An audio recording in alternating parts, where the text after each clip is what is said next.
Bien, bonjour à tous. Je voulais vous faire un deuxième petit tuto sur les QCM pour expliquer comment ajouter des dérogations utilisateurs si jamais un des étudiants a eu un souci de connexion.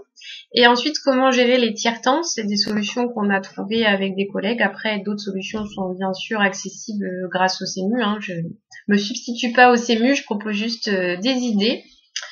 Alors, vous allez vous mettre donc du coup sur le cours qui vous intéresse et appuyer sur donc activer le mode édition. Donc là, vous voyez, moi j'ai créé un DS pour un DS de demain qui se déroule pendant 45 minutes. Mais on a une partie des étudiants qui ont besoin d'un tiers-temps, donc il fallait leur accorder 60 minutes pour ces étudiants. Donc la solution que j'ai adoptée, il y en a peut-être une autre, c'est de dupliquer le test. Donc, comment vous allez faire? Vous allez appuyer sur dupliquer le test. Donc, il va dupliquer non seulement les questions, mais aussi le paramétrage de temps, de durée, de nombre de tentatives. Donc, ce sera exactement le même. Donc, ça met un petit peu de temps, et plus vous avez de questions, plus ça va être long. Donc, ensuite, vous pouvez le renommer. Donc, vous cliquez sur le crayon. Chaque fois ça me fait ça. Voilà, vous cliquez sur le crayon et ensuite vous le renommez, par exemple tiers-temps. Et puis moi je vais mettre des mots parce que j'en ai déjà fait un. Voilà. Donc vous voyez, ça a été renommé. Donc après on va modifier les paramètres. Donc on va sur paramètres pour pouvoir attribuer un tiers-temps. Donc normalement, le DS, si je regarde le temps, dans les conditions normales d'un étudiant qui n'a pas de tiers-temps, est prévu demain de 14h à 14h50, avec du coup 45 minutes de disponible pour faire le test. Ce qui fait qu'ils peuvent se connecter jusqu'à 14h05 pour commencer leur test. Donc là, moi ce que je veux, c'est que maintenant, ils aient un tiers-temps, donc que le test puisse se dérouler de 14h à 14h05, on met un petit peu plus de temps. Et par contre, ils auront droit à 60 minutes au lieu de 45 minutes. Ensuite, ce que j'ai fait, c'est que j'ai rajouté une restriction supplémentaire sur les tentatives. À savoir que j'ai communiqué une clé, c'est-à-dire un mot de passe, qui va servir aux étudiants qui ont le tiers-temps, à qui j'ai envoyé un message en amont, pour qu'ils puissent se connecter sur ce test-là et avoir les 60 minutes de plus.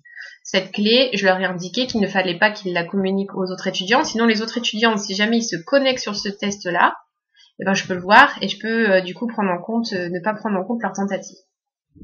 Donc on clique sur le stylo et puis on va mettre comme le mot clé.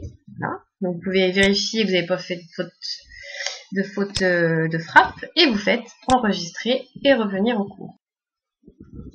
Voilà, donc après, si je reviens sur mes DS en ligne, j'ai donc différents tests. Donc ça, c'est le suivi de démonstration. Et les étudiants qui ont le tiers-temps devront se connecter du coup à ce DS de physiologie animale tiers-temps, si on explique cela aux étudiants avant par mail.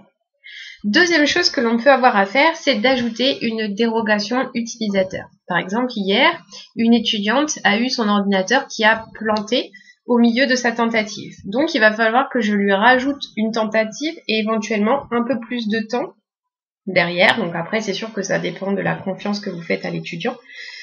Là, j'ai fait 3 tests, j'ai eu qu'une fois ce cas-là, mais vous pouvez être amené à faire cette dérogation utilisateur. Donc, comment on va faire la dérogation utilisateur? Donc, on va cliquer sur le test. Voilà. Et là, on va sur la petite molette et on met dérogation utilisateur. Et là, vous faites ajouter une dérogation utilisateur. Donc, si par exemple, moi j'ai un étudiant, Morel Nathan, voilà, il a eu un problème dans sa connexion. Il m'envoie un message à 14h30 pour me dire qu'il y a eu un bug dans sa tentative. Du coup, je veux lui donner une deuxième chance, mais qu'il ne se finisse pas à 14h50, parce que sinon il n'aura pas 45 minutes pour le faire.